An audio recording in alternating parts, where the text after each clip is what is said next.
아파트 청약 하늘의 별 따기였고요. 특별공급 낙타가 바늘구멍 통과기였죠.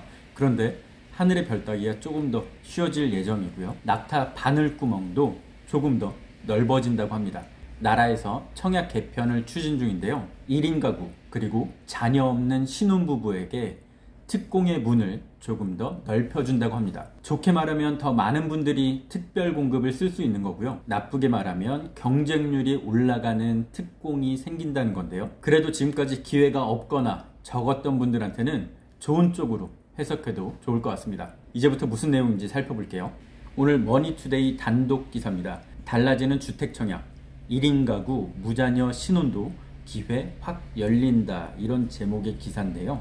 기사의 내용을 종합해보면 크게 세 가지가 바뀐다고 합니다. 첫째, 신혼특공 중에서 무자녀 신혼부부한테 당첨 기회를 더 준다는 내용이고요. 생애 최초 특별공급도 미혼인 분들께 문을 열어준다고 합니다. 그리고 특별공급의 소득 기준을 더 완화, 확대한다는 소식이 담겨 있어요. 지금까지는 신혼특공은 자녀 있는 분들께 거의 다 돌아갔고요. 생애 최초 또한 결혼을 한 분들께 상당히 유리한 제도였습니다. 그런데 이런 부분을 개편해서 좀 더 젊은 세대한테 특공의 기회를 확대한다는 건데요. 기사 내용 같이 살펴보시죠. 앞으로 1인 가구, 무자녀 신혼부부 등 2030 청년들도 아파트 청약 당첨이 가능해진다.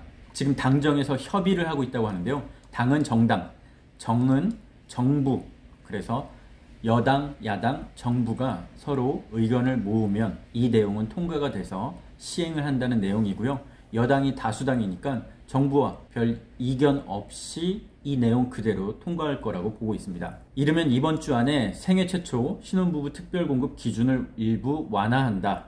그래서 미혼인 1인 가구와 자녀가 없는 신혼에게도 청약 당첨 기회를 주기로 했다고 나왔습니다. 현재 생초는 무조건 기혼자여야 하고요. 신혼부부는 자녀가 없으면 당첨이 힘들었죠. 자녀 2명 이상 또는 3명 정도 돼야 좋은 입지에 좋은 아파트 당첨이 될 수 있었습니다. 당점, 이르면 이번 주 청약제도 개편안 발표한다. 2030 청년들의 특별공급 청약 당첨 기회를 확대하는 방향이 될 것이다 라고 나왔고요. 소스는 국회교통위원회 여당 측 관계자네요.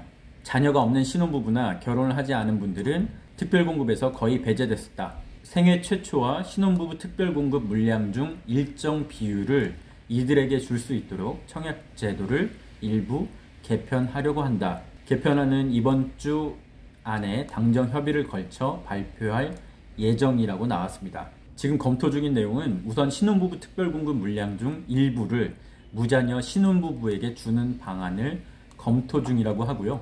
이 기사 내용에 따르면 아마 신혼부부에서도 갈릴 것 같습니다. 자녀가 있는 신혼부부 특공이 따로 있을 것이고 자녀가 없는 신혼부부 물량이 따로 배정될 거라고 예측해요. 현재 신혼특공은 자녀가 없는 경우엔 사실 당첨이 불가능한 상황이었고요. 서울에서는 평균 2명 이상, 수도권은 1명 이상이 있어야지 당첨권에 든다고 나왔습니다.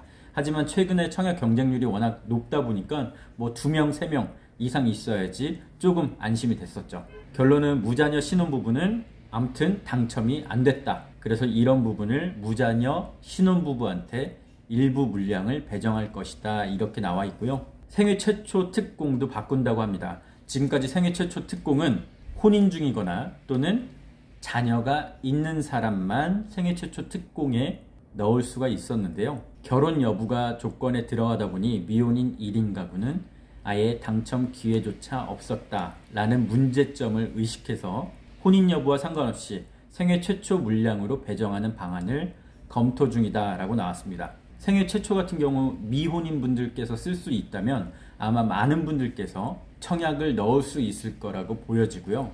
이거에 따라서 내 전략이 조금 달라질 것 같은데 이건 나중에 자세한 내용 나오면 한 번 더 다뤄보는 걸로 하겠습니다. 그리고 마지막으로 소득기준 완화도 검토 중이다 라고 나왔습니다. 신혼부부 생애 최초 특공 소득기준 완화 얘기가 나왔는데요.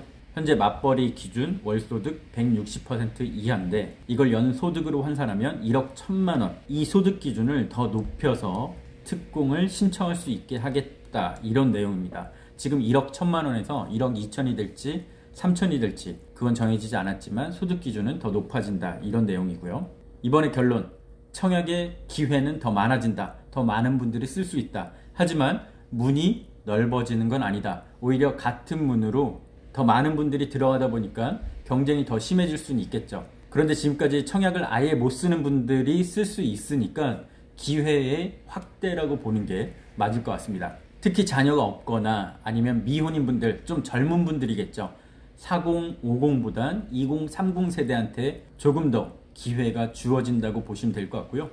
이게 기존 물량에서 나눠 먹기를 한다는 건지 아니면 특공 전체 물량을 늘리면서 배정을 한다는 건지 아직 디테일한 부분은 나오지 않았습니다. 근데 어차피 청약이란 게 누군가한테 기회를 주려면 남의 밥그릇을 뺏어와야 하는 거라 이 적절한 비율을 조정하는 게 가장 큰 포인트가 될 것 같습니다. 일단 무자녀 신혼 또는 미혼인 생애 최초 분들께는 아주 좋은 소식이 될 거라고 보고 있고요. 대신 전략을 잘 세우셔야 될 거예요. 특히 요새 세금 때문에 증여를 하신 분들 많으신데요. 자녀분들께 기존 집을 증여하는 분들 많으셨죠. 이제 전략이 달라질 수도 있을 것 같습니다. 어설픈 것 증여해서 자녀분의 청약 기회를 뺏는 것과 아니면 세금을 그대로 내고 자녀분한테 청약의 기회를 남겨두는 것, 이 둘 사이에서 잘 머리를 써서 선택을 해야 될 것 같아요. 물론 집이 가진 가치, 향후 미래 전망 이런 거에 따라서 달라지겠지만 소잡을 칼이면 닭 잡는데 쓰지 않기를 바라겠습니다. 나중에 더 정확한 정보 나오면 이런 내용 다시 한번 말씀드릴게요. 지금까지 부티인 기자 출신 공인중개사입니다.